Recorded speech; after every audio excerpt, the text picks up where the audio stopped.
Kolkata high court तेहें आदे एम केदा मेंदो कोलकाता हाईकोर्ट डिविजन बेंच तेहें आदे एम केदा जे जहां सरकारी कमियर को मेना अकात कुआ उनको पे चांदो मुद्रे आकुआ बोकिया दिए एम हुयु ताकुआ और नुआ कथा आजम तायम जहां तिना के सरकारी कमियर को मेना अकात कुआ उनको आकुआ रस्क को सदर कदा और ओना रेना के हुडिंग माछा रेते देला बन्येल का लगे সরকারি কর্মচারীদের ডিএ মামলায় সরকারি কর্মচারীরা জয়ী হলেন। অনেক দিন ধরে লড়ছেন তারা, আর এই লড়াইয়ের অন্যতম কাণ্ডারি হচ্ছে মলয়দা। মলয়দাই কিন্তু লড়ছিলেন, মূলত স্যাটে লড়েছেন, তারপরে কলকাতা হাইকোর্টে লড়েছেন। আজকে জয়টা এসছে কিন্তু ওনার জন্যই, এবং সবাই জানেন সরকারি কর্মচারীরা তারা সকলেই জানেন যে উনি কীভাবে লড়ছেন, তার জন্য সরকারিভাবে ওনাকে অনেক প্রতিবন্ধকতার মধ্যে পড়তে হয়েছে। আমরা জেনে নেব আজকে যেভাবে জয় এলো কি ভাবছেন তারা।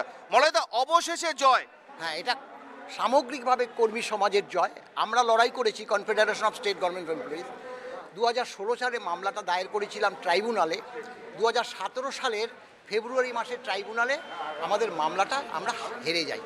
অর্থাৎ সেই সময় মাননীয় বিচারপতি তালুকদার মহাশয় এবং আপনার একে চন্দ্র বলেছিল রাজ্য সরকারের ইচ্ছের উপরই দিয়ে নির্ভর করুন, আমরা ছেড়ে দিন। আমরা সঙ্গে সঙ্গে 1 মাসের মধ্যে হাইকোর্টে চ্যালেঞ্জ করি।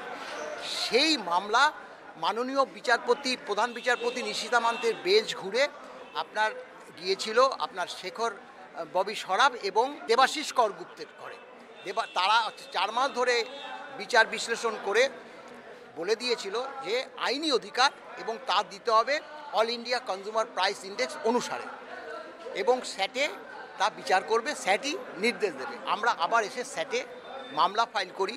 বেশ কয়েকটা মামলা হয়ে যাবার পর হঠাৎ দেখলাম যে হাইকোর্টে আবার ওই রায়ের বিরুদ্ধে তারা অ্যাপিল মামলা করেছে। সেই মামলা আপনার হরিশ ট্যান্ডন এবং শেখর বি সারাপের বেঞ্চ বিচার বিশ্লেষণ করে আবারও সেই মামলা খারিজ করে দিয়েছে।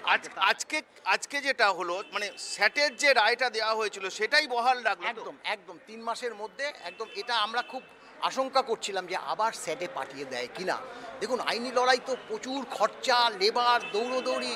হ্যাঁ, এরকম লড়াই কিন্তু আমরা প্রথম থেকে কোনো সংগঠন মানে এত বড় লড়াই কিন্তু ইতিহাসে নেই। যদি ইতিহাসে থাকতো আমি স্বীকার করতাম, এত বড় লড়াই ডিএর কিন্তু ইতিহাসে নেই। আমরা তো ইতিহাস ঘেটেছি। তাহলে সেই মামলা যদি আবার স্যাটে বলে স্যাট আবার নির্দেশ দেবে, তাহলে কিন্তু আমাদের দুঃখজনক ঘটনা ঘটতো।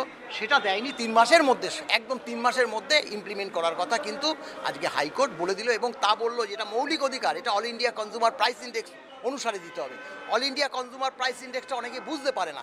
অর্থাৎ প্রত্যেকটা স্টেট গভর্নমেন্ট তাদের যে মূল্যসূচক, অর্থাৎ চাল, ডাল, গম, 4 জনকে বেঁচে থাকতে যে সকল লাগে তার দামটা পাঠাতে হয় লেবার ব্যুরো অফ অথরিটি যে আছে তাদের আন্ডারে অল ইন্ডিয়া কনজিউমার প্রাইস। তারা এটাকে গড় করে 12 মাসের গড় করে সেটাকে দুভাগ করে সেটা সেন্ট্রাল গভর্নমেন্ট করে। সেন্ট্রাল গভর্নমেন্ট কি করে? আমরা মনে করছি যে সরকারের আর পালাবার কোনো রাস্তা নেই, দিয়ে দিতেই হবে। তার কারণ সরকারের কাছে এখন স্যাটের রায় মেনে নেওয়া ছাড়া কোনো রাস্তা নেই। আর অন্যথায় আমরা সরকারের শুভবুদ্ধি কামনা করব যে অনেক 6টা বছর ধরে অনেক করেছেন, আইনের গোলক দাদা আমাদের অনেক ঘুরিয়েছেন, আর না করে মিটিয়ে দিন।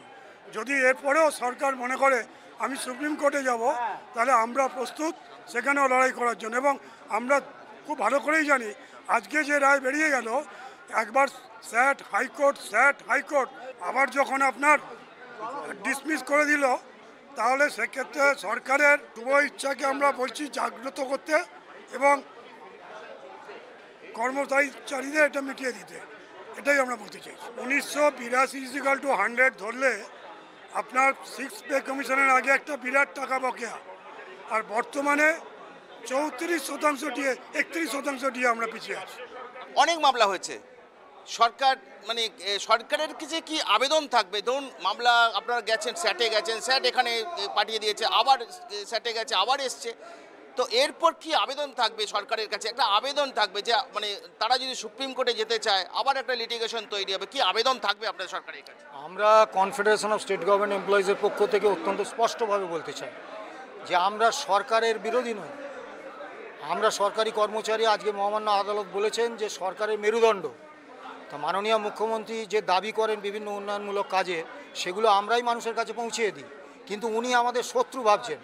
আমরা মাননীয় মুখ্যমন্ত্রীর কাছে আবেদন রাখবো, আপনি আমাদের শত্রু ভাববেন না, আপনি আমাদের অভিভাবক। এতদিন আপনি মামলা মোকদ্দমায় রাজ্য সরকারি কর্মচারীদের বঞ্চনাটাকে দীর্ঘায়িত করেছেন, রাজ্য সরকারি কর্মচারীদের ডিএ পেতে দেননি।